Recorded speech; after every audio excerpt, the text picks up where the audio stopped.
Bien, bonjour à tous. Merci d'être présents pour ce second cours qui va nous emmener à nouveau dans l'exploration de nous-mêmes, l'introspection, la métacognition.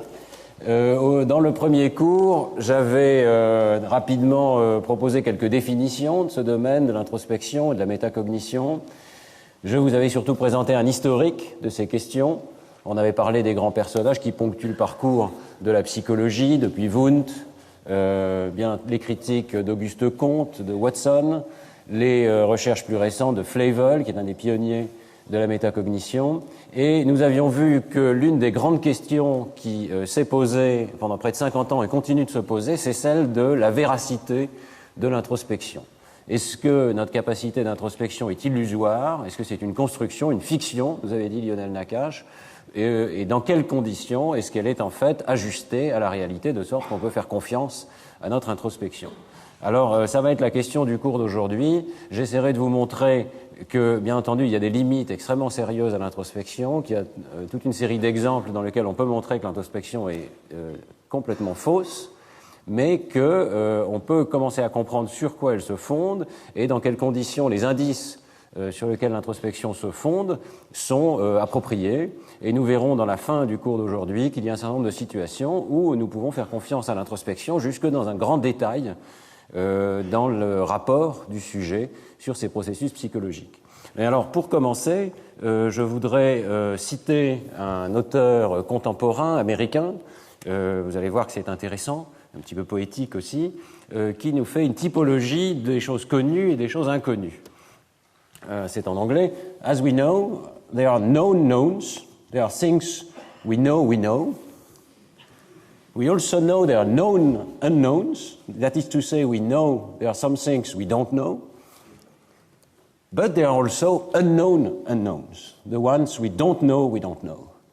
Et l'auteur de ces lignes, vous le connaissez, c'est Donald Rumsfeld, secrétaire à la Défense américain en 2002, donc spécialiste de l'intelligence, n'est-ce pas? Et je trouve que cette citation est intéressante. D'abord, elle oublie un des domaines, puisque la semaine dernière, je vous ai montré un tableau 2x2, donc il y a 4 cases. La case qui est oubliée, c'est celle des unknown knowns, c'est-à-dire des choses qu'on ne sait pas qu'on sait. Or, cette citation date de 6 mois après le 11 septembre et il semble qu'une partie au moins, disons, du secrétariat à la Défense, certains départements avaient des informations mais ne savaient pas qu'ils les savaient, l'ensemble du département ne savait pas qu'ils les savaient.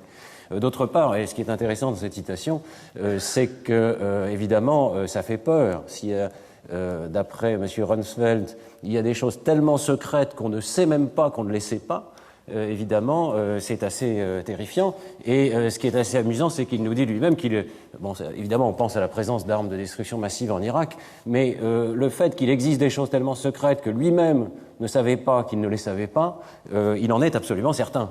Donc, il est absolument certain de son ignorance. Et en l'occurrence, nous savons que non. C'est-à-dire qu'en fait, il ne savait pas qu'il ne savait pas qu'il ne savait pas. Voilà. Et ça montre bien qu'on ne peut pas s'arrêter à un certain niveau et qu'il y a une capacité récursive dans l'introspection. Et la typologie de Rumsfeld, si on peut l'appeler comme ça, s'arrête au 2e niveau, mais en réalité, le 3e niveau est pertinent aussi. Bon, je m'arrête sur ces plaisanteries, mais ça vous montre bien que le fait de savoir à quel moment nos connaissances sur nous-mêmes sont pertinentes ou pas n'est pas un problème trivial, même pour un organisme plus large comme celui du département de la Défense. Alors, revenons à des choses sérieuses. L'idée que nous disposons d'une introspection est-elle illusoire? Eh bien, nous allons voir dans le cours que les données sont en fait contradictoires et qu'on peut trouver des exemples dans lesquels les sujets montrent une cécité pratiquement totale aux mécanismes décisionnels, une incapacité de prédire leur propre performance dans un futur plus ou moins lointain, et d'autres exemples, au contraire, où les sujets ont une excellente capacité de rapporter ce qui se passe dans leur tête au moment où ils prennent une décision. Et nous essaierons de comprendre ce qui fait la différence entre les uns et les autres. Mais je voudrais commencer donc par certains exemples classiques de cécité de l'introspection. Je vous ai présenté la semaine dernière l'exemple de la cécité au choix, c'est-à-dire une situation où la personne finit par décrire un choix qu'elle n'a pas fait par un tour de prestidigitation. Il y a beaucoup d'autres exemples. Alors Nisbet et Wilson, en 1977, en recensent toute une série. Je voudrais mentionner, à la suite de Lionel Nakache la semaine dernière, que certains syndromes neuropsychologiques sont typiquement des échecs de l'introspection des sujets d'une manière tellement massive que c'en est à peine croyable. Donc ici, je mentionne un article de Berti et collaborateurs dans Science en 2005 qui décrit les bases cérébrales de l'anosognosie pour l'hémiplégie. L'anosognosie pour l'hémiplégie, c'est cette situation tout à fait extraordinaire où une personne qui est hémiplégique, qui ne peut pas servir d'un bras, nie son déficit et prétend qu'elle peut tout à fait se mouvoir convenablement, qu'elle peut applaudir des deux mains, par exemple, qu'elle peut faire toutes sortes d'actions dont, en réalité, elle est bien incapable. Et c'est une chose qui n'est pas encore complètement expliquée. Alors bien entendu, on pourrait lister aussi dans cette liste de cécité de l'introspection l'ensemble des traitements non conscients dont j'avais parlé il y a 2 ans dans le cours. Il est tout à fait clair que nous avons là une immense source de cécité de l'introspection, puisque par définition, ces phénomènes ne sont pas conscients. Et ce qui est assez paradoxal, c'est qu'on peut même arriver à des situations où l'imagerie cérébrale, je vous l'avais montré donc il y a 2 ans, peut être meilleure que le participant lui-même. C'est-à-dire que l'hétéroception, le fait de regarder directement dans le cerveau du sujet par imagerie, peut être meilleure que l'introspection. Et je cite ici 2 exemples récents intéressants. Le deuxième, peut-être le plus intéressant, celui de Soon et Haynes en 2008, dans lequel il demande à des sujets de faire un choix, essentiellement arbitraire, entre appuyer à main droite ou appuyer à main gauche.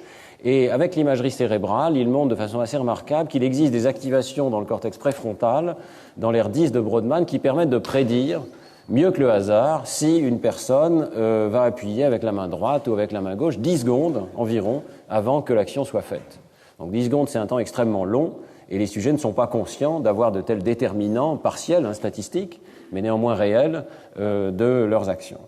Donc l'ensemble des traitements non conscients pourrait tomber dans cette case. Alors je voudrais vous montrer des exemples plus spécifiques et qui relèvent plus spécifiquement, au moins dans la classification de la littérature, de la métacognition. Et mon premier exemple sera celui de l'introspection que nous pouvons avoir de la résolution d'un problème. Lorsqu'on vous pose un problème difficile à résoudre, vous avez parfois le sentiment d'être proche de la solution. On dit je suis chaud, je suis presque là, voilà, je vais trouver la solution. Et la question, évidemment, se pose de savoir si ces introspections sont réelles ou pas. Et ça fait l'objet d'un article en 1986 de Janet Metcalfe qui propose donc des problèmes, alors relativement simples, de logique, à résoudre à ces sujets. L'un des problèmes, c'est celui je pense que vous le connaissez peut-être, des 4 chaînes de 3 anneaux. Vous avez des chaînes formées d'anneaux successifs, et en fait, vous avez 4 chaînes, 4 morceaux de chaînes, et chacune de ces petites chaînes comprend 3 anneaux qui sont soudés. Et la question, c'est combien est-ce que vous devriez dessouder et ressouder d'anneaux, au minimum, afin de former un cercle complet avec tous ces anneaux qui soient donc enchâssés les uns dans les autres sous forme d'un cercle. Bon, vous pouvez réfléchir à ce petit problème. Il faut essayer de trouver le nombre minimum d'anneaux à dessouder. Alors, pendant que vous réfléchissez, toutes les 10 secondes, le sujet, ici, dans cette expérience, on lui demande de noter sur une échelle de 0 à 10 le sentiment d'être plus ou moins chaud ou froid, d'être plus ou moins proche de la solution du problème. Et alors, ce qui est tout à fait amusant, donc on peut évidemment comparer ensuite les résultats suivant que le sujet a atteint la bonne solution ou n'a pas atteint la bonne solution et s'est satisfait d'une solution incorrecte. Peut-être vous avez trouvé la solution. Si vous avez trouvé 4 anneaux, ce n'est pas la bonne solution. Voilà. Mais peut-être vous avez le sentiment de l'avoir trouvé. La bonne solution, c'est 3 anneaux. Bon. Les résultats de cette expérience de psychologie, évidemment, il y a beaucoup de problèmes qui sont présentés au sujet.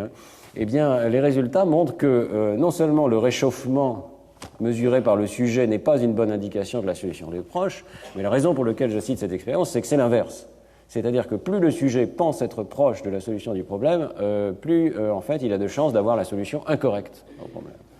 On le voit dans cette table, on le voit peut-être mieux sous une forme graphique. Donc ici, sur ce graphique, vous voyez que au moment de la réponse, conventionnellement, toutes les réponses sont 10, c'est-à-dire je pense avoir trouvé la bonne solution, et ceci que la solution soit correcte ou qu'elle soit incorrecte. Donc on a l'ensemble des réponses qui sont sur la barre à un jugement de 10. 10 secondes avant de trouver la solution, vous voyez la distribution des réponses. Eh bien, en fait, avant de trouver la solution correcte, la plupart des sujets disent « je n'ai aucune idée, je ne pense pas du tout être proche de la solution, je suis à 0 ». alors que 10 secondes avant de donner une réponse incorrecte, la plupart des jugements sont beaucoup plus déplacés vers la droite. Et vous voyez, on peut suivre la dynamique 10 secondes avant, 20 secondes avant, 30 secondes avant, et on voit en fait que la découverte de la solution correcte est un processus tout ou rien dans cette situation. C'est-à-dire que soudainement, le sujet, voilà, j'ai la solution, et ça semble être un processus non conscient, nous n'avons pas accès correct au fait d'être proche ou loin de la solution. Peut-être pour ce type de problème particulier, qui demande une sorte d'astuce, une découverte. Et ça rappelle, bien entendu, les introspections et les rapports de Poincaré et d'Adamard, d'autres mathématiciens, qui nous disent que la découverte mathématique fonctionne comme cela. On découvre soudainement la bonne solution, sans avoir conscience des opérations qui ont permis de la trouver. Il reste à expliquer pourquoi les sujets ont l'impression de se rapprocher de la solution, alors qu'en fait, c'est dans la situation où ils vont tomber sur le problème, sur la solution incorrecte. Eh bien, ce qui est proposé par les auteurs, c'est que lorsqu'on a le sentiment d'une approche progressive de la solution, en fait, c'est parce qu'on est en train de se convaincre soi-même qu'il n'y a pas de meilleure solution. Donc, on a une introspection de cette recherche d'une solution et de l'acceptation progressive d'une solution qui n'est pas élégante, dont on voit bien qu'elle n'a pas l'air d'être parfaite, mais dont on se convainc progressivement que peut-être c'est quand même la bonne. Et de ce processus-là, nous avons une sorte d'introspection dans la mesure où nous faisons une série d'opérations de vérification. C'est une explication plausible. J'y reviendrai sur la fin du cours pour voir quel genre d'opérations sont accessibles à la conscience ou pas. Alors, je ne voudrais pas vous laisser avec l'impression que la métacognition est toujours totalement fausse, même si dans le cas qu'on vient de voir, elle est à l'inverse de la réalité. En général, ça n'est pas le cas. En général, la métacognition non seulement n'est pas totalement fausse, mais il y a une petite corrélation entre ce que rapportent les sujets, leur jugement de confiance ou leur jugement d'apprentissage, leur sentiment de savoir et la réalité. Cette corrélation n'est pas énorme, mais elle est en général positive. Il y a plusieurs exemples dans la littérature. Bon, un autre exemple classique, c'est celui du mot sur le bout de la langue. On vous pose une question, par exemple, quel est l'instrument de marine qui était utilisé dans la Grèce antique et par les Arabes pour relever la position des astres? Bon, vous pouvez réfléchir, peut-être certains d'entre vous ont le bon mot, certains d'entre vous n'ont aucune idée de ce que je raconte, et d'autres ont ce fameux état du mot sur le bout de la langue. Est-ce que ça correspond à quelque chose de réel? Eh bien, on peut corréler les rapports subjectifs d'avoir le mot sur le bout de la langue avec la réalité. Est-ce que le sujet est capable de rapporter la bonne réponse ou pas, plutôt de reconnaître la bonne réponse ou pas lorsqu'on lui dit le mot est peut-être astrolabe? Et là, vous dites, ah oui, effectivement, c'est astrolabe. Eh bien, la reconnaissance ultérieure du mot est meilleure lorsque le sujet dit être dans l'état mot sur le bout de la langue que lorsqu'il ne le dit pas, lorsqu'il pense n'avoir aucune idée. Autrement dit, l'état mot sur le bout de la langue est en partie un état authentique, prédictif de ce qui va se passer par la suite, la reconnaissance du mot. Même chose pour le sentiment de savoir, qui est utilisé beaucoup en métacognition. On demande à un sujet, lorsqu'il n'arrive pas à retrouver un objet de mémoire, de dire s'il serait capable de le reconnaître, et même éventuellement de le dire d'une façon quantitative, c'est-à-dire qu'on va lui demander sur une échelle en pourcentage quelle est la probabilité qu'il le retrouve correctement lorsqu'on va lui présenter ce mot parmi plusieurs choix possibles. Et l'expérience a été faite de nombreuses fois. La reconnaissance objective, qui est ici sur l'axe des Y, en fonction du sentiment subjectif et prospectif donné à l'avance, d'être capable par la suite de reconnaître le mot si on me le présentait, eh bien les deux sont étroitement corrélés en moyenne. C'est-à-dire qu'en moyenne, lorsque vous avez le sentiment que le mot est proche, que vous pouvez peut-être le reconnaître si on vous le proposait, eh bien ce sentiment est plutôt juste. La corrélation est loin d'être très élevée, mais elle existe. Même chose pour d'autres situations dans lesquelles on demande au sujet, par exemple, des jugements de mémoire. Par exemple, dans cette situation ici qui est proposée par Gigerenzer, et c'est un article assez intéressant de Gigerenzer en 91 ici, eh bien, il demande à des sujets de faire des jugements de laquelle des deux villes en Allemagne est la plus peuplée. Donc, il propose une cinquantaine de villes, il tire des paires au hasard, et il demande au sujet donc de faire ce jugement, mais aussi de juger à quel point ils ont l'impression de pouvoir donner une réponse correcte, avant qu'on leur donne bien entendu un feedback sur leur réponse. Donc ils jugent sur une échelle de confiance subjective, qui est dans l'axe des X ici, à quel point, pour chaque essai, à quel point ils vont être capables de répondre correctement. Et vous voyez qu'on leur propose plusieurs points sur cette échelle. L'un des points, c'est 50%, c'est-à-dire je réponds vraiment au hasard, j'ai l'impression de répondre au hasard. L'autre, c'est 100%, je suis absolument sûr de ma réponse. Et entre les deux, nous avons toute une gradation de réponses possibles. Et alors, ici, on voit qu'effectivement, la corrélation existe, c'est-à-dire que le sujet, essai par essai, est capable de dire qu'il a plus ou moins d'informations, ou plus ou moins de chances de se tromper. Mais il faut distinguer plusieurs variables. C'est-à-dire que dans l'étude de la métacognition, on distingue la calibration versus la précision relative. La précision relative peut être bonne dans la mesure où il existe une corrélation, mais vous voyez sur ces graphes ici, il y a plusieurs courbes, que certaines de ces courbes ne sont pas bien calibrées. C'est-à-dire que le sujet n'est pas sur la diagonale. Les réponses de sujet ne sont pas sur la diagonale, ce qui veut dire que la calibration est mauvaise et qu'on voit en fait une surestimation des compétences la plupart du temps. C'est-à-dire que vous voyez que par exemple le sujet ici dit « je suis 100% certain » et pourtant dans ces essais particuliers il n'est qu'à 75% de réponses correctes.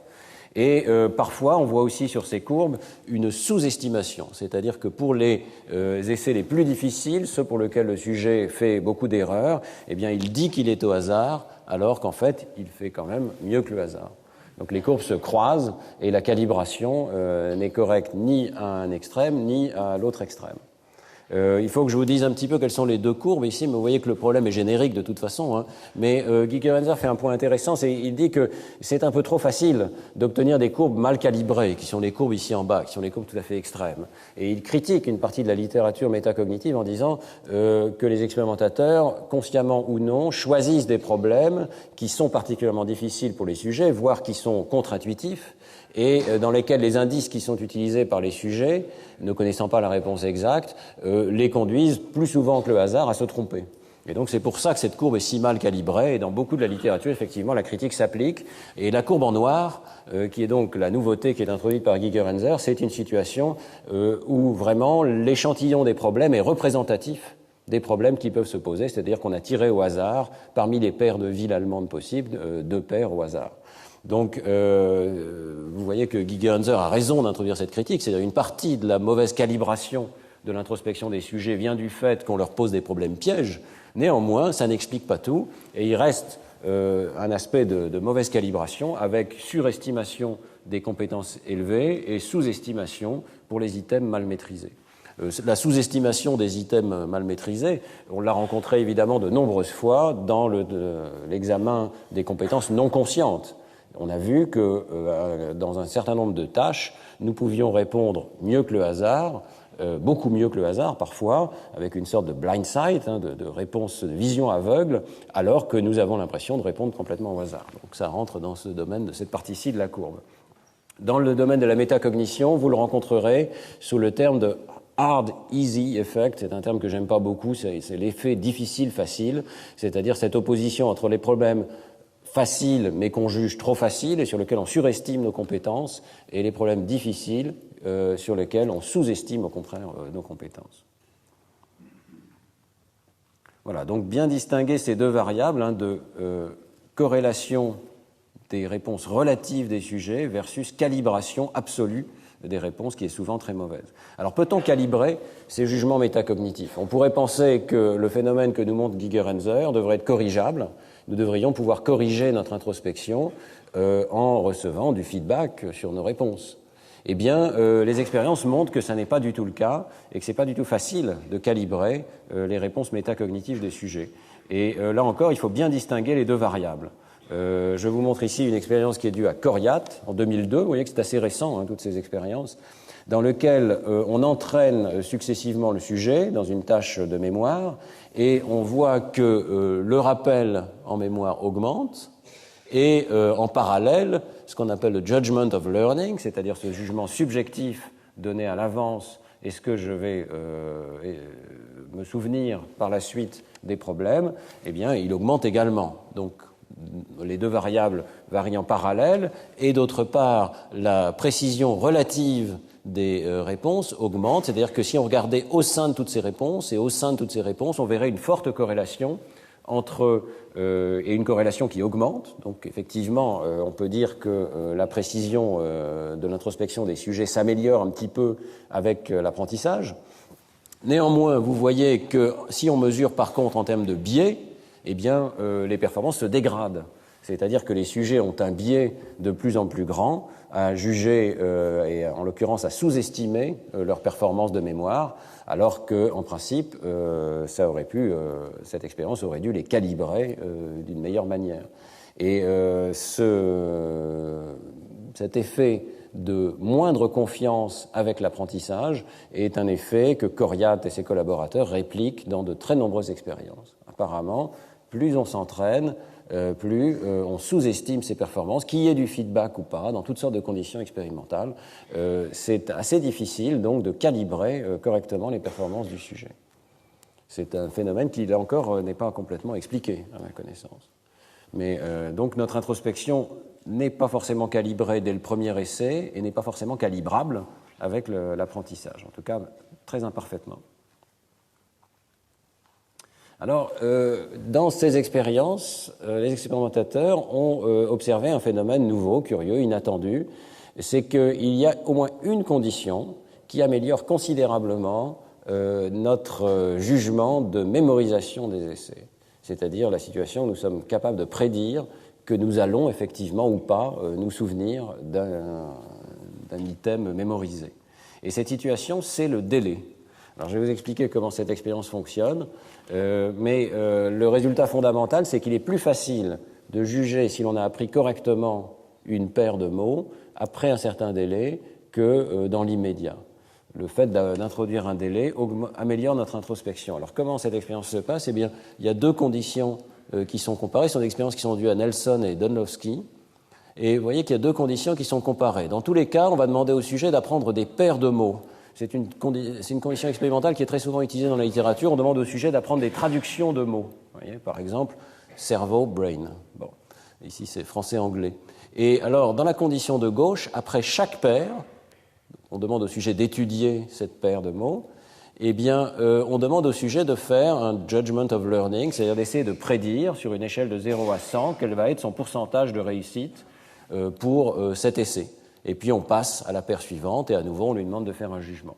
Et à la fin seulement, évidemment, on va tester sa performance réelle de mémoire et on va regarder s'il y a une corrélation entre son jugement et sa performance réelle de mémoire.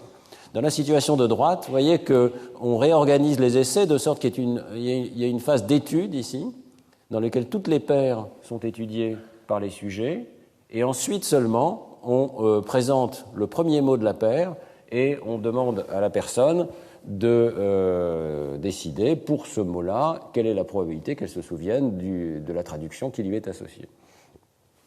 Eh bien, ça fait une différence absolument phénoménale. Dans la condition de gauche, il y a une corrélation très modeste entre les jugements introspectifs des sujets et la performance réelle. Autrement dit, les sujets n'ont pas une très bonne introspection des items sur lesquels ils vont échouer ou réussir, alors que dans la condition de droite, l'introspection devient absolument excellente. Vous voyez, près de 90% de corrélation, enfin un coefficient de corrélation de 0,90, pardon, et ça indique donc que le fait d'introduire ce délai a permis d'obtenir une corrélation très importante, une capacité d'introspection beaucoup plus importante de la part du sujet.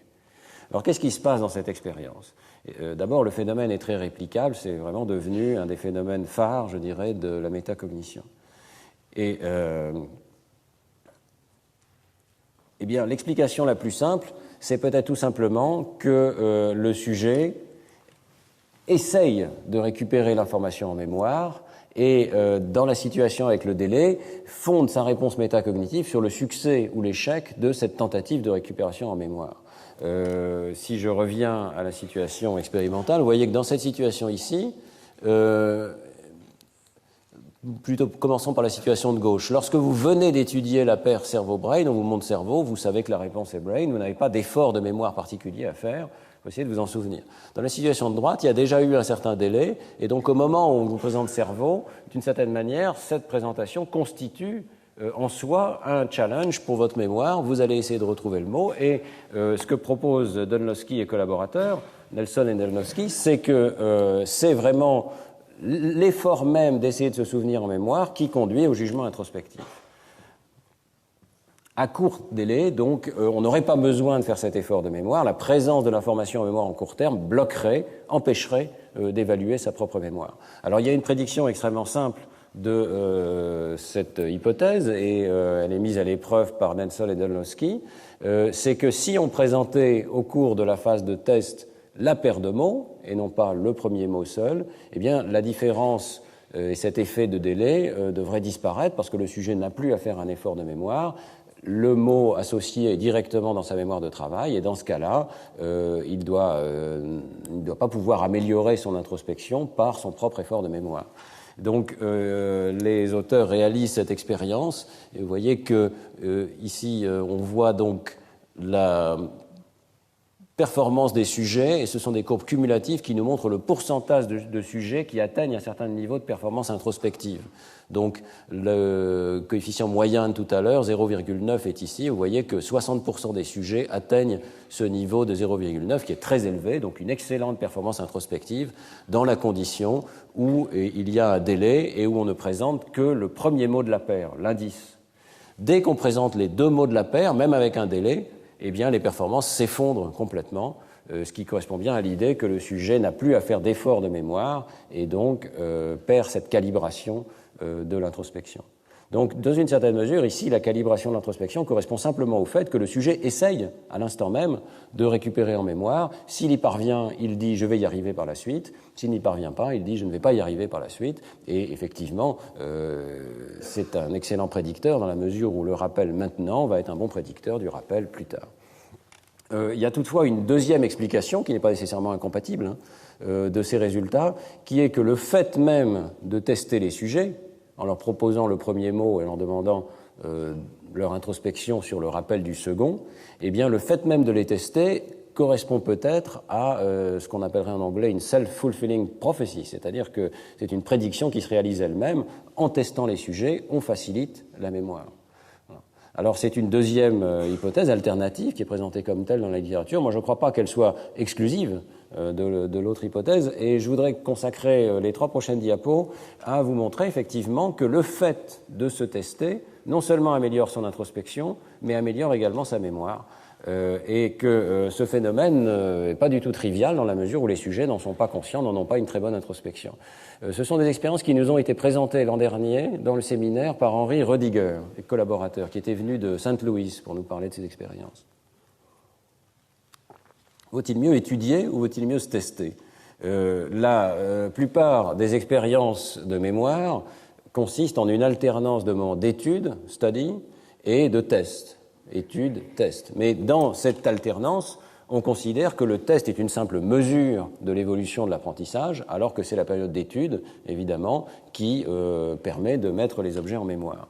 Eh bien, Zarombe et Rediger mettent en question cette idée extrêmement simple, et ils manipulent le nombre de périodes d'études et de tests. Alors, dans leur expérience initiale, ils proposent toujours la même quantité totale d'apprentissage, la même durée, vous voyez, mais dans la période qui devrait être la plus appropriée pour apprendre, il y a 8 périodes d'études. Dans la situation intermédiaire, il y a 6 périodes d'études et 2 tests. Et dans la situation du haut, vous voyez qu'il y a une alternance de périodes d'études, de périodes de tests, de périodes d'études, de périodes de tests. Alors on pourrait penser que plus on enlève de périodes d'études, moins le sujet va apprendre convenablement à mémoriser la liste de mots, de traductions qu'on lui propose. Et en fait, pendant l'apprentissage, les résultats sont exactement similaires. Donc vous voyez ici les résultats des tests. Alors évidemment, ici il n'y a pas de test pendant la période d'apprentissage, mais ici il y a 2 tests qui sont en bleu. Et dans la situation d'en haut, il y a 4 tests qui sont en vert. Vous voyez que l'évolution des performances à ces tests est exactement la même au fil du temps. Donc ça ne fait pas de différence pendant la période d'apprentissage. Mais le résultat frappant de Zarong et Rediger, c'est que 48 heures plus tard, si on teste la mémoire des sujets, c'est le nombre de tests qui compte et pas le temps d'étude. Ça, c'est assez remarquable. Ça ne veut pas dire qu'il faut avoir 0 temps d'étude, mais dans cette situation, vous voyez que les performances de rappel décroissent en fonction du nombre de périodes d'études, et donc, si on les réordonnait, croissent en fonction du nombre de tests qui ont été proposés au sujet. Autrement dit, il y a un apprentissage qui se produit au moment du test. Et les auteurs réalisent toute une série d'études pour bien comprendre ce phénomène. Alors, une des études intéressantes, une des variables intéressantes qui manipule, c'est est-ce qu'il faut tester les items qu'on a l'impression de savoir déjà. Donc, on pourrait penser qu'on peut gagner du temps en ne présentant à l'étude des sujets que les items pour lesquels ils ont des performances qui ne sont pas satisfaisantes. C'est une situation très naturelle et je pense que si certains d'entre vous sont enseignants, il est assez naturel de penser qu'on va présenter à la classe uniquement les choses nouvelles qu'elle ne sait pas encore et on ne va pas représenter les choses anciennes qu'apparemment elle sait puisqu'elle a réussi le test. Eh bien, Rediger et collaborateurs, je trouve, font un travail assez remarquable parce qu'ils mettent en question toutes ces choses que nous considérons comme acquises. Et donc là, ils font une expérience extrêmement simple dans laquelle, vous voyez, on compare deux groupes de sujets. Un groupe qui a l'apprentissage drop-out, c'est-à-dire qu'on enlève progressivement de la liste d'apprentissage les items qui sont sus par les sujets, pour lesquels ils ont réussi le test. Et le groupe dit standard, dans lequel tout simplement on présente la même liste de 40 items, quelles que soient les performances du sujet, et ce de façon répétée. Alors au cours de l'apprentissage, eh bien, on voit qu'il y a un avantage à l'apprentissage drop-out, c'est-à-dire qu'effectivement l'apprentissage atteint la perfection, 100% de réponses correctes, lorsqu'on focalise l'apprentissage sur les items qui ne sont pas connus du sujet. Par contre, après une semaine, les résultats s'inversent complètement. Et ça, c'est très frappant. Ce sont les personnes du groupe qui a étudié de façon répétée tous les items, y compris ceux qu'ils pensaient savoir et dont les tests montraient qu'ils les savaient à un instant donné, qui ont les meilleurs résultats après une certaine phase d'oubli. Autrement dit, ce qui nous préserve de l'oubli, c'est le fait d'avoir d'une certaine manière surétudié les items. Et il ne faut pas négliger le surapprentissage. Alors, dans l'expérience critique, qui est un article de Science tout récent, 2008, eh bien, les auteurs combinent les deux variables et nous montrent le rôle tout à fait crucial de se tester et de se tester sur l'ensemble des choses étudiées. Donc, ils ont à nouveau une liste de 40 mots dont il faut apprendre les traductions en swahili. Donc, c'est clair que c'est quelque chose de nouveau pour les sujets. Et ils ont 4 groupes. Donc, le groupe qui étudie tout et qui teste tout, et on alterne les périodes d'études et de tests. Le groupe qui étudie tout, mais on ne teste que les items dont il ne se souvenait pas au test précédent. Donc, progressivement, il y a de moins en moins d'items qui sont testés. Le groupe qui étudie uniquement les items dont le test a échoué, mais on teste tous les items, et le groupe qui étudie seulement les items pour lesquels il a échoué au test, et qui ne teste également que les items pour lesquels on n'avait pas réussi au test précédent. Donc, progressivement, il y a de moins en moins de mots qui sont étudiés de plus en plus fortement. Eh bien, au cours de l'apprentissage, à nouveau, les performances sont rigoureusement identiques. Donc, tous ces groupes évoluent de la même manière. Il y a en réalité 4 alternances d'études et de tests. Et donc, on voit l'évolution au fil de ces 4 alternances. Ici, avec tous les groupes progressent de la même manière. Par contre, alors c'est intéressant aussi, parce que je reviens à la métacognition quand même, quelle est la prédiction des sujets ? On demande aux sujets ces fameux judgment of learning, leur introspection sur ce qui va se passer, est-ce qu'ils vont se souvenir des items, et dans tous les groupes, les prédictions des sujets sont les mêmes. Je vais me souvenir d'environ 20 mots, à peu près 50%. Il y a des variations d'un sujet à l'autre, et elles sont en partie corrélées apparemment aux performances, mais les sujets donnent le même niveau moyen de calibration, aux alentours de 50% de mémoire. Et ils se trompent massivement, puisque dans le groupe qui a été testé sur l'ensemble des items, il y a à peu près 80% de rappels plus tard, une semaine plus tard, alors que dans le groupe qui n'a été testé que sur les items qui ne savaient pas à un instant donné, eh bien, vous voyez que les performances sont dramatiquement moins bonnes. Et le phénomène ne dépend que de ce qui a été présenté au cours du test. Donc c'est bien le test lui-même qui compte. C'est le fait de se tester, y compris sur des items qu'on croyait savoir, mais dont on découvre que peut-être il fallait les consolider, qui améliore considérablement la situation d'apprentissage. Donc, c'est une longue digression pour vous dire que notre connaissance de notre propre mémoire n'est pas très bonne, que notre connaissance des conditions dans lesquelles nous pouvons améliorer notre mémoire n'est pas très bonne, que notre introspection de ce sujet est extrêmement mauvaise, et qu'il faut expérimenter, bien entendu, pour connaître les meilleures conditions d'éducation, et qu'on ne peut pas se fier à l'introspection des sujets, et on ne peut pas se fier non plus sur un seul test. Il faut surétudier pour améliorer sa mémoire. Alors, dans des études ultérieures, Karpik et collaborateurs, toujours avec Rödiger, montrent que les étudiants ne pensent pas à cela. Autrement dit, c'est vraiment une forme d'illusion cognitive. Nous n'avons pas une bonne introspection du rôle des tests et de l'importance cruciale des tests dans la mémorisation. Donc, j'en profite pour mentionner donc une diapositive pour vraiment enfoncer le clou en disant que la métacognition joue probablement un rôle extrêmement important dans l'éducation et dans l'auto-éducation. Et c'est quelque chose évidemment qui est discuté dans le domaine des politiques éducatives, mais peut-être pas toujours sur une base scientifique de psychologie expérimentale. La représentation par l'élève des connaissances qu'il possède et de la façon dont il peut les améliorer pourrait être un élément essentiel de l'éducation, dans la mesure où ça permet à l'élève de se demander comment as-tu fait pour comprendre, qu'est-ce que tu ne sais pas, comment peux-tu trouver l'information pertinente, comment peux-tu faire pour apprendre mieux. Et toutes ces questions ne sont pas triviales, elles demandent à être calibrées, elles demandent à être améliorées au fil du temps, et l'apprenant ne connaît pas toujours bien son propre fonctionnement. Alors ici j'ai donc deux phrases tirées de l'article de Zarombe et Rödiger. Les étudiants ignorent les facteurs qui affectent leur propre apprentissage, ce qui a des implications importantes pour l'éducation. Rendre les conditions d'apprentissage plus difficiles, parce qu'on reteste des items et peut-être plus aussi ennuyeuses d'une certaine manière pour le sujet, ce qui oblige les sujets à un surcroît d'engagement et d'efforts cognitifs, conduit souvent à une meilleure rétention. Je pense que ce type d'expérimentation est absolument crucial pour améliorer d'une part, bien entendu, notre introspection, mais aussi tout simplement la mémorisation finale, puisque à la fin, le résultat primaire de l'expérience de Rödiger, c'est quand même un différentiel extraordinaire de réussite objective dans le test de mémoire. Alors, comment fonctionne le jugement métacognitif prospectif ? On a vu un certain nombre d'exemples dans lesquels il y avait une corrélation réelle, modeste, mais néanmoins réelle, entre l'introspection et la réalité. Comment est-ce que ça fonctionne ? Eh bien, il y a diverses théories qui ont été examinées successivement dans la littérature.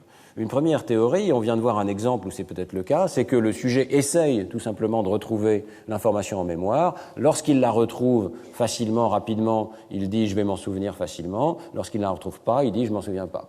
Bon, c'est une vision extraordinairement simpliste et on voit bien qu'elle ne fonctionne pas puisqu'il y a un certain nombre d'exemples comme le mot sur le bout de la langue, où vous êtes incapable pendant une durée prolongée de retrouver l'information, et pourtant, vous avez une introspection correcte que vous sauriez la reconnaître. Donc il y a une introspection qui dépasse la capacité de retrouver les choses en mémoire. Alors différents arguments expérimentaux valident ce point de vue. Par exemple, Roeder en 87 montre que la réponse au sentiment de savoir peut être extraordinairement rapide, est beaucoup plus rapide que la récupération explicite de l'information en mémoire.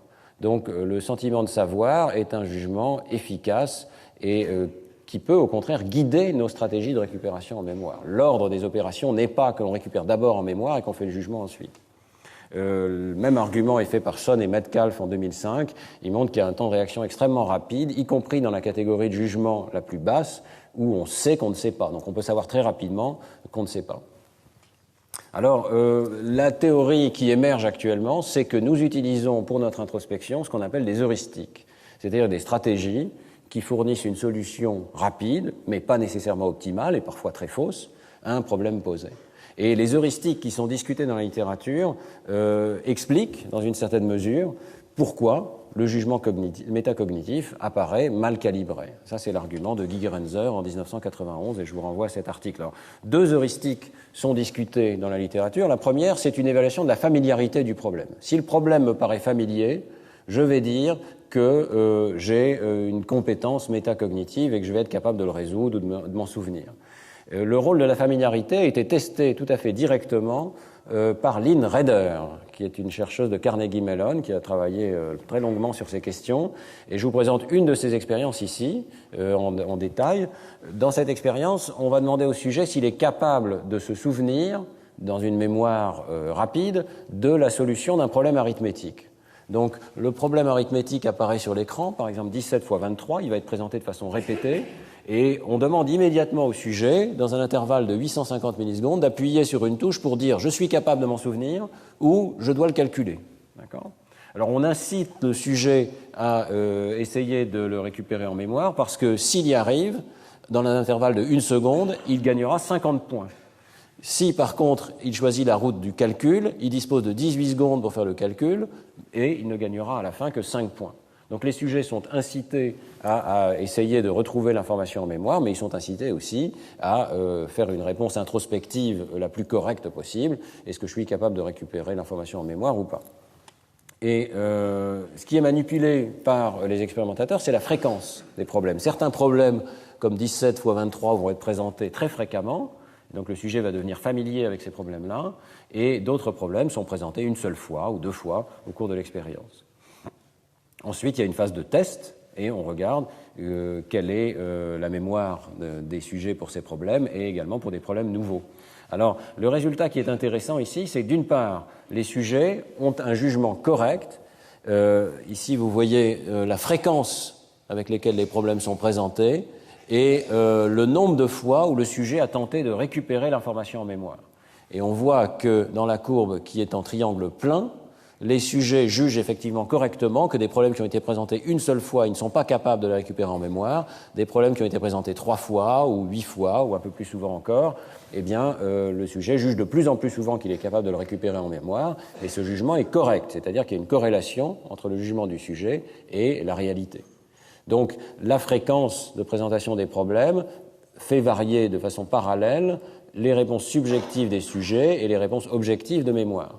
Maintenant, ce qui est intéressant, c'est ce qui se passe avec les triangles creux, qui sont des problèmes qui n'ont jamais été présentés auparavant, où on remplace la multiplication par une addition.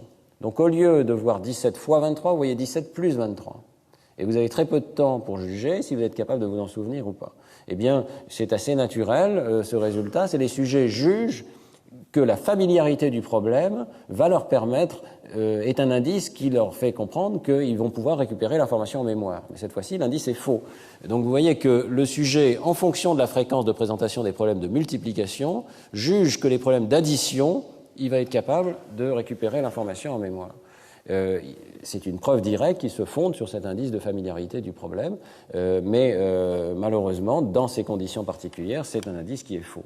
Et donc, on voit que les sujets tentent de récupérer l'information à 58% des essais qui ressemblent au problème de départ, alors qu'ils ne font cela que 10% du temps pour des multiplications complètement nouvelles, comme 29 fois 17, qui n'auraient jamais été présentées auparavant.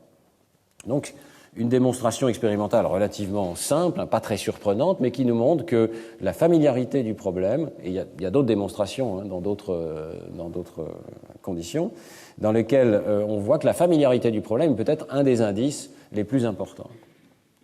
Deuxième indice qui est utilisé par les sujets, deuxième heuristique, c'est l'accessibilité en mémoire de fragments de souvenirs.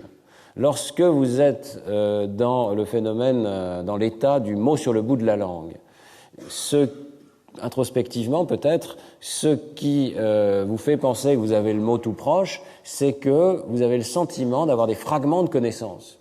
Vous n'avez peut-être pas le nom de la personne, par exemple, mais vous savez où elle habite, vous savez quand est-ce que vous l'avez rencontrée pour la dernière fois, vous savez quel métier elle fait. Et le nom vous échappe, mais tous ces éléments d'information que vous avez ou que vous croyez avoir à votre disposition contribuent au sentiment d'avoir le mot sur le bout de la langue. En tout cas, c'est la théorie qui est proposée par Coryat et ses collaborateurs en 1993.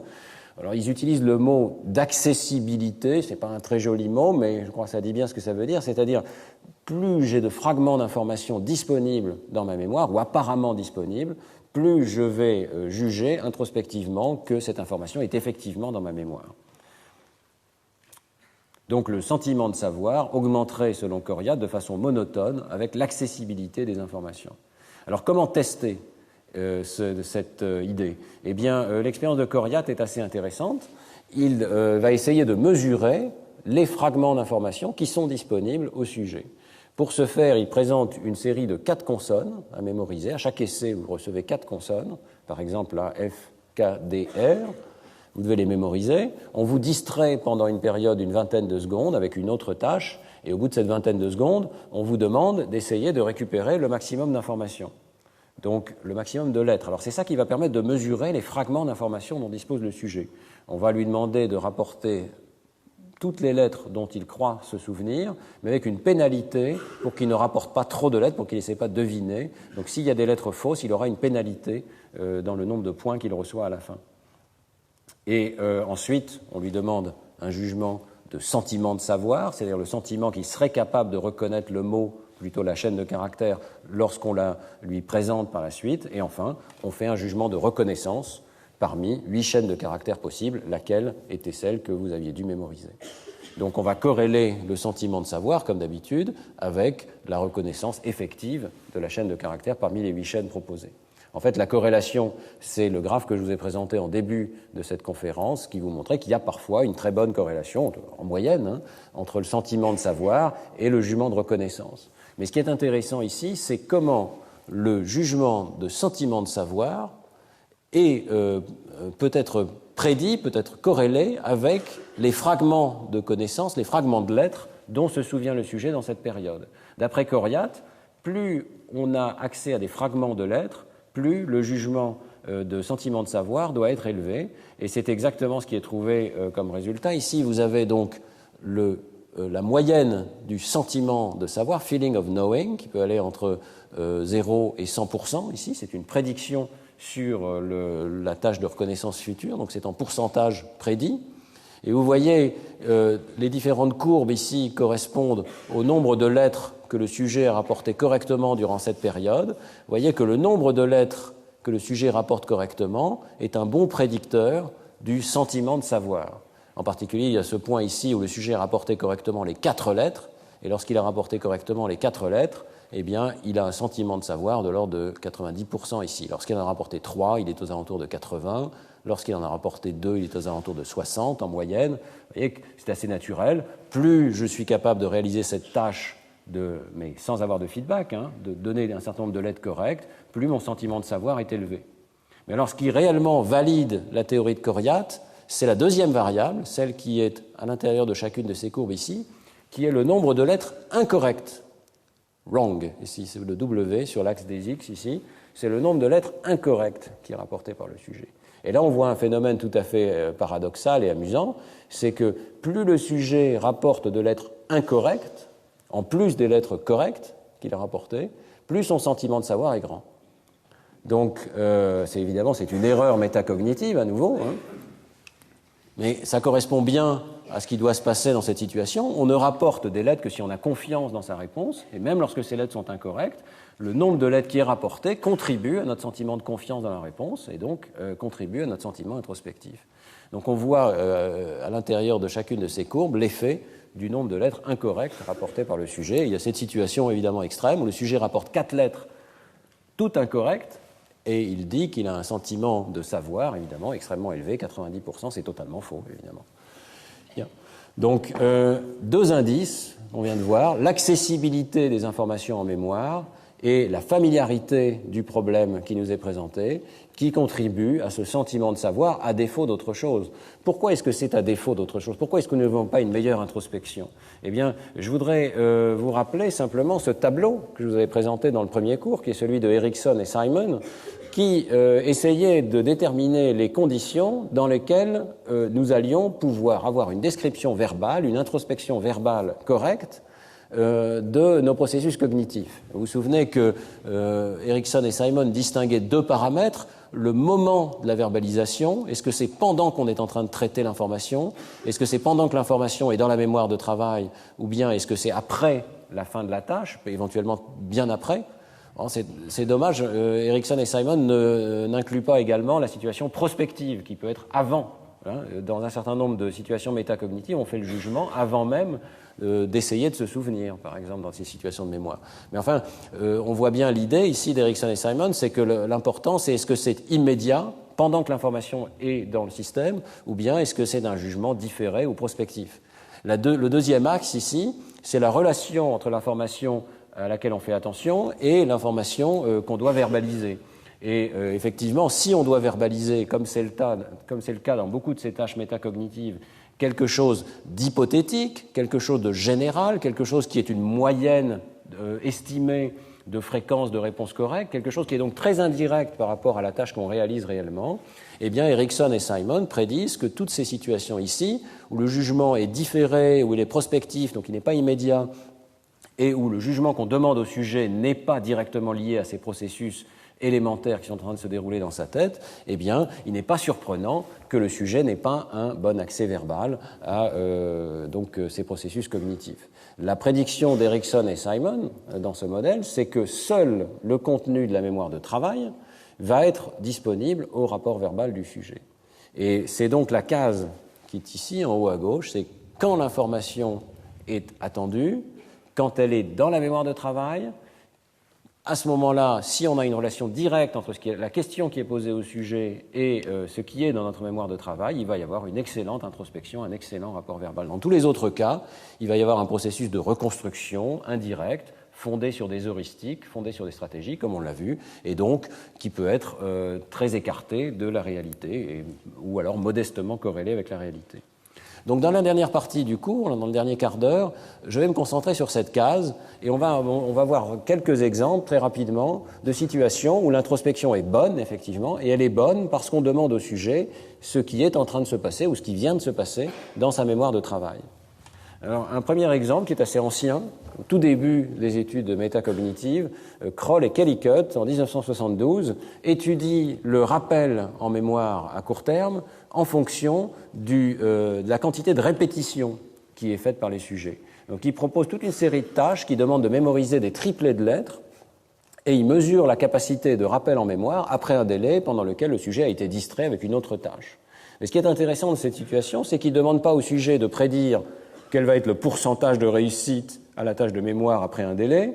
Il demande au sujet quelque chose de beaucoup plus concret qui est, à cet essai, étant donné que vous avez été distrait, essayez d'estimer combien de fois vous avez eu la possibilité de vous répéter mentalement le triplet de lettres. Vous voyez que ça, c'est une information qui est quelque part beaucoup plus directement reliée à ce que les personnes ont potentiellement dans la mémoire de travail. Combien de fois on a pu se répéter l'information. Et c'est un rapport purement subjectif qui est mis donc à nouveau ici sur l'axe des X de ce graphe. Donc il peut y avoir entre 0 et 6 possibilités de répétition. Chacune des courbes correspond à une expérience différente dans laquelle la tâche de distraction est différente. Donc vous voyez que le phénomène est éminemment réplicable. Le pourcentage de rappel objectif, donc la mémorisation objective des stimuli, est extrêmement bien prédite par un rapport subjectif, le nombre de fois où j'ai pu me répéter l'information mentalement. Donc ici, on a l'impression que ce que rapporte le sujet est précieux. Il est très étroitement corrélé à sa capacité ultérieure de mémorisation, et il est peut-être précieux précisément pour les raisons qu'Erickson et Simon rapportent, c'est-à-dire qu'on demande au sujet quelque chose qui s'est passé immédiatement auparavant et quelque chose qui est directement en relation avec les opérations dans leur mémoire de travail. Et dans cette série d'études de Kroll et Kellycutt, eh bien, on voit que le rapport subjectif est le meilleur prédicteur de la mémorisation ultérieure, ce qui est quand même très intéressant. Ça veut dire que dans un certain nombre de cas, le rapport subjectif est un objet tout à fait précieux pour le psychologue.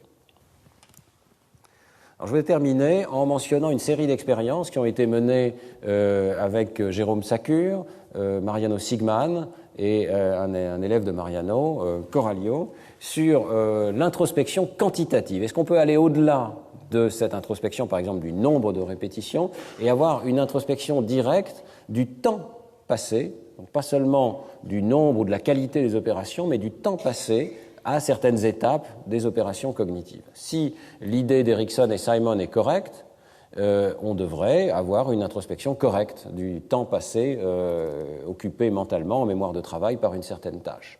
Et nous étions partis également du modèle de l'espace de travail neuronal global que je vous avais présenté l'année dernière, qui fait la prédiction que toutes les informations qui sont présentes dans l'espace de travail global, donc cet espace central qui permet de partager les informations entre processeurs, et bien toutes ces informations vont être rapportables par le sujet, ce sont des informations conscientes.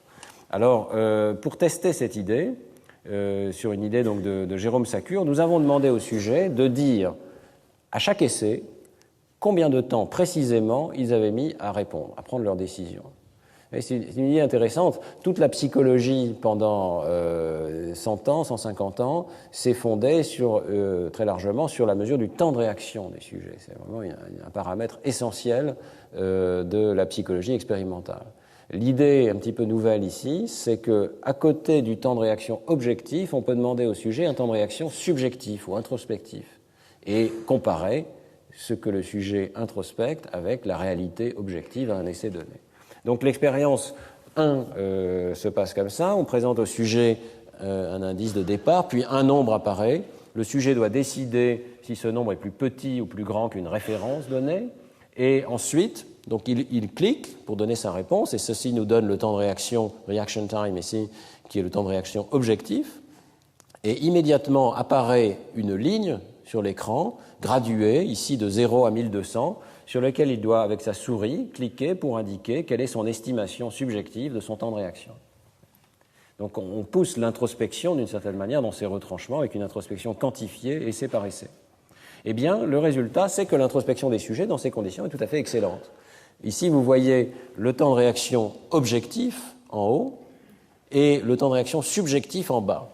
Et vous voyez que les deux courbes sont extrêmement parallèles. Ici, elles sont présentées en fonction du nombre qui est présenté comme cible. Les sujets devaient comparer les nombres par rapport à 45. Vous vous souvenez peut-être qu'il y a cet effet de distance, c'est-à-dire que plus les nombres sont loin de la référence, plus on est rapide pour répondre. Vous voyez ça dans les temps de réaction objectifs ici, avec une asymétrie. Également un temps de réponse qui est plus lent lorsque l'information est présentée sous forme de mots, comme le mot 7 ici, par rapport au cas où elle est présentée sous forme de chiffres arabes, comme le chiffre 7. Et vous voyez que toutes ces caractéristiques sont reflétées dans l'introspection des sujets, ce qui est quand même tout à fait étonnant. Les sujets ont une introspection du temps particulier que ça leur a pris à répondre. Alors vous allez me dire, est-ce que c'est vraiment une introspection? Peut-être que c'est en fait une sorte de jugement perceptif. Le sujet est en train de juger combien de temps s'est écoulé entre l'apparition du chiffre sur l'écran et le moment où il a cliqué, où il a peut-être entendu le clic qui correspond à sa réponse. Donc ça n'est peut-être pas une vraie introspection. Pour montrer que en fait, ça correspond bien à une vraie introspection, il faut faire une expérience un tout petit peu plus compliquée et montrer les limites de ce phénomène et l'échec de l'introspection lors de l'exécution d'une tâche double. Donc, dans cette deuxième expérience, on demande au sujet quelque chose d'assez complexe. On demande au sujet de faire 2 tâches objectives et ensuite 2 tâches subjectives. Vous voyez que ce qui apparaît en premier, c'est un son. Le sujet doit juger si le son est haut ou bas. C'est le premier jugement, et ça correspond à un premier temps de réaction. Et puis, avec un certain délai, qu'on appelle traditionnellement SOA, pour Stimulus Onset et Synchrony, donc la synchronie des stimuli, eh bien, apparaît un stimulus visuel, un chiffre ici, et à nouveau, le sujet doit faire ce jugement de comparaison par rapport à une référence donnée, et ça conduit à un deuxième temps de réaction. Donc, première réponse, deuxième réponse, et ensuite seulement, le sujet va rapporter son introspection sur ces échelles et il va donner une introspection successivement du premier temps de réaction et du deuxième temps de réaction. On lui demande tout simplement combien de temps vous avez mis pour la première décision, combien de temps vous avez mis pour la deuxième décision. Eh bien, cette fois-ci, les résultats sont très différents parce que le sujet est complètement aveugle à un phénomène qui est pourtant un phénomène absolument massif de la psychologie cognitive, qui s'appelle la période psychologique réfractaire, c'est son nom traditionnel, c'est-à-dire le fait que la deuxième réponse, ici, est ralentie par la première. Sur ce graphe, vous voyez en haut les réponses objectives du sujet, ce sont ces 2 courbes ici, en fonction du délai entre les 2 stimuli. Et vous voyez que le premier item T1, donc le son ici, on y répond de façon essentiellement constante, peut-être avec un léger ralentissement en fonction du délai entre T1 et T2, mais la plupart du temps c'est constant, aux alentours de 600 millisecondes. Donc la première décision n'est pas affectée par la présence d'un deuxième item. Par contre, la réponse au deuxième item est considérablement ralentie. Et ça correspond à l'existence d'une sorte de collision mentale à un niveau central, c'est-à-dire qu'on ne peut pas prendre 2 décisions en même temps. Je vous avais parlé déjà de ce phénomène, et en particulier, donc, lorsque vraiment T1 et T2 sont présentés à un intervalle extrêmement court, éventuellement simultanément, eh bien, vous voyez que plus on rapproche T2 de T1, plus on ralentit de façon correspondante, donc avec une pente de -1 ici, le temps de réaction correspondant. Autrement dit, chaque milliseconde qu'on essaye de gagner en présentant le stimulus T2 avant, elle est perdue dans le temps de réaction du sujet. C'est ça qui crée cette pente de -1 dans la courbe ici. Donc c'est un phénomène frappant, c'est-à-dire qu'on ne peut pas faire 2 choses en même temps. Mais comme on ne peut pas faire deux choses en même temps, eh bien on n'a pas une bonne introspection qu'on ne peut pas faire deux choses en même temps. Alors vous voyez en bas les introspections des sujets, les réponses subjectives des sujets sont totalement aveugles au fait qu'il y a un ralentissement de la deuxième réponse. Les sujets jugent que dans tous les cas, la première réponse et la deuxième réponse vont à la même vitesse. Il se passe ici quelque chose de curieux. Alors on pourrait dire les réponses du sujet sont totalement insensibles à tous les paramètres expérimentaux, mais ça n'est pas le cas, parce que si je prends n'importe laquelle de ces cellules ici et je regarde tous les temps de réaction qui ont contribué de façon objective et de façon subjective, je trouve une excellente corrélation. Donc le sujet a une introspection de ce qui s'est passé à un essai donné. La seule chose dont il n'a pas une bonne introspection, c'est cet énorme délai de la deuxième réponse par rapport à la première. Qu'est-ce qui se passe ici? Eh bien, l'explication qui est proposée, qui repose sur un modèle qui a été proposé au départ par Pachler, c'est qu'il y a un goulot d'étranglement central. Les deux cibles arrivent peut-être presque en même temps ou avec un délai très petit, mais la décision centrale se conduit comme un goulot d'étranglement. On ne peut pas prendre deux décisions en même temps. Il y a une étape dont on avait vu en partie les bases cérébrales dans le cours de l'an dernier, qui correspond à cette prise de décision centrale, qui ne peut faire qu'une décision à la fois. Et ensuite, les réponses peuvent se dérouler en parallèle. Dans le cadre du modèle de l'espace de travail neuronal que j'avais proposé avec Jean-Pierre Changeux, on pourrait, c'est un schéma vraiment extrêmement grossier ici, mais on pourrait proposer donc qu'il y a un état central de traitement de l'information au niveau du cortex préfrontal et des aires qui lui sont associées, qui correspond, qui est nécessaire, disons, pour le traitement de l'information sur la cible T1, et pendant ce temps-là, la cible T2 est complètement bloquée, elle est mise en attente, et c'est seulement lorsque cette étape centrale est terminée pour T1 qu'on peut passer à une étape centrale pour T2. Ce qui est intéressant, c'est que l'introspection du sujet n'a l'air d'exister que pour les opérations qui se situent à ce niveau central. Et ça correspond assez bien à ce que disent Erickson et Simon, c'est-à-dire l'information qui est en mémoire de travail, qui est en train d'être travaillée, sur laquelle on est en train de prendre une décision, eh bien c'est cette information-là qu'on est capable de rapporter. Donc, dans cette mesure, les données que nous présentons sont tout à fait compatibles, je pense, avec les idées présentées par Erickson et Simon. Alors, dans une expérience plus récente qui vient de paraître dans Cognition en 2010, avec Sébastien Marty, membre du laboratoire, ou postdoc au laboratoire, comme premier auteur, eh bien, nous avons fait une nouvelle série d'expériences pour réfuter un certain nombre d'interprétations alternatives de ces idées.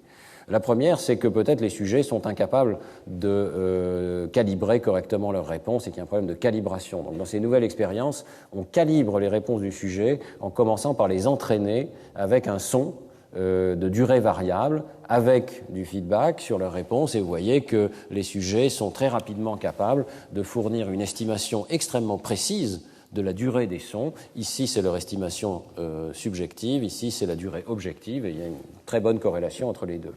Néanmoins, tout de suite après avoir fait donc ce jugement de la durée des sons, on retrouve les mêmes problèmes d'introspection, et ceci dans une expérience un petit peu plus complexe, je vais terminer là-dessus, qui nous montre qu'on peut pousser l'introspection des sujets vraiment dans ces retranchements. Ici, dans cette nouvelle expérience, nous avons posé pas moins de 4 questions introspectives au sujet, après chaque essai d'une tâche double. Donc le sujet fait la tâche double que je viens de vous présenter, jugement du son, jugement du chiffre, avec un intervalle variable entre les deux. Et ensuite, on va lui poser 4 questions. Première question, combien de temps avez-vous pris pour répondre au stimulus auditif? Donc c'est l'introspection du temps de réaction 1. Une échelle de réponse, le sujet clique. Deuxième question, introspection du temps de réaction 2. Combien de temps avez-vous pris pour répondre au stimulus visuel? Jusque-là, c'est la même chose que l'expérience de Coralio et collaborateurs. Troisième question, introspection du délai entre le premier stimulus et le deuxième.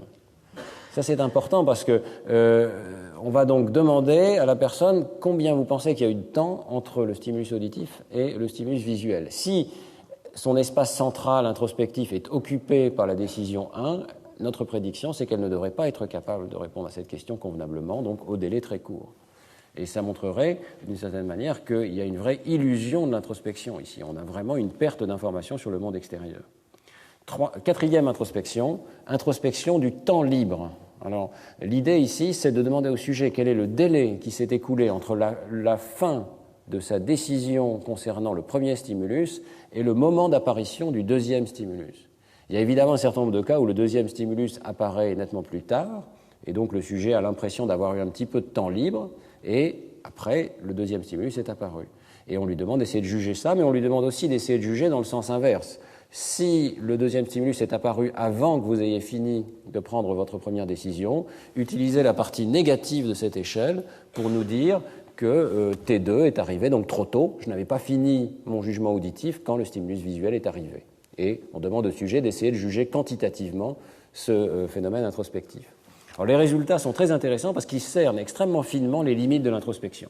Premièrement, on réplique totalement les phénomènes qui ont été observés auparavant, c'est-à-dire que dans les temps de réaction objectifs, qui sont les deux courbes du haut ici, il y a cet effet de période réfractaire, donc le temps de réponse 1 est constant, le temps de réponse 2 est fonction du délai entre T1 et T2, le délai objectif, et l'introspection du sujet, elle, est que tout ça lui a pris exactement le même temps dans les deux cas.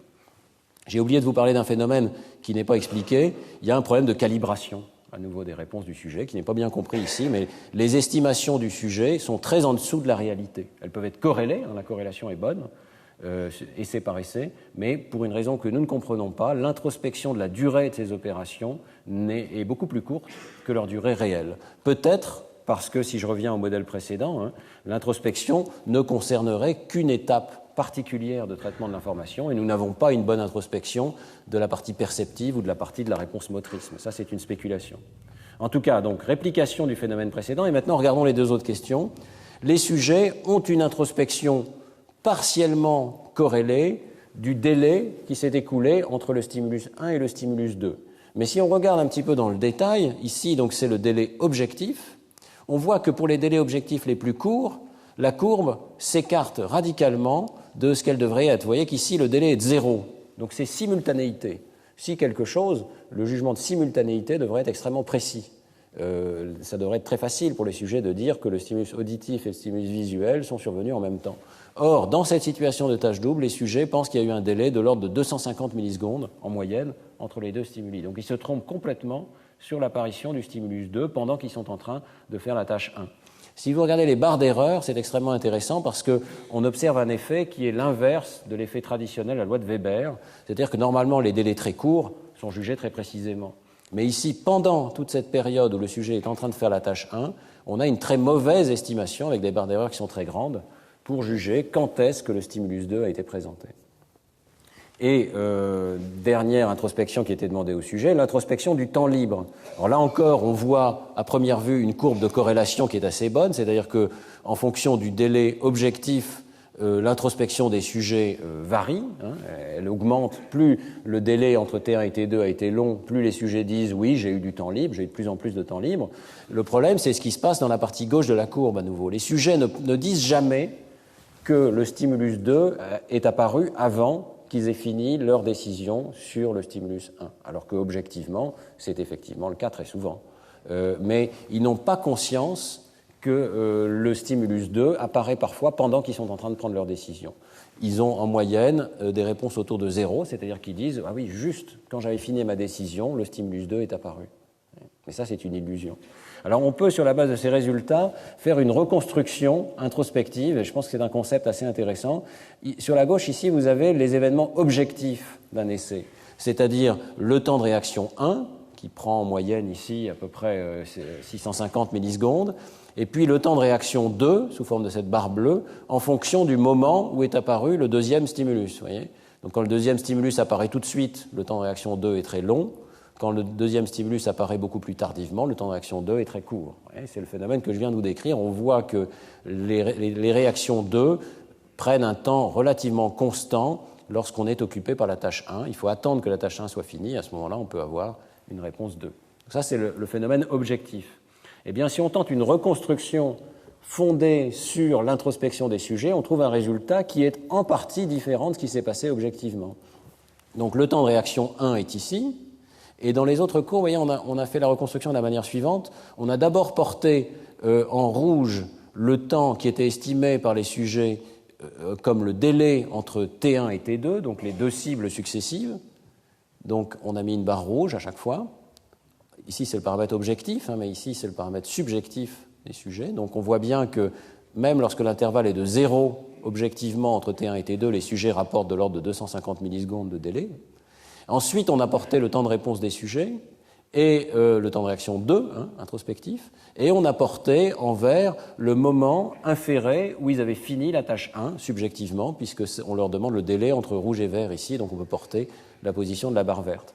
Donc on voit que les sujets ont une excellente introspection de la fin de la tâche 1, la position de la barre verte est à peu près la même tout le temps, et on finit la tâche 1 à peu près au même moment tout le temps.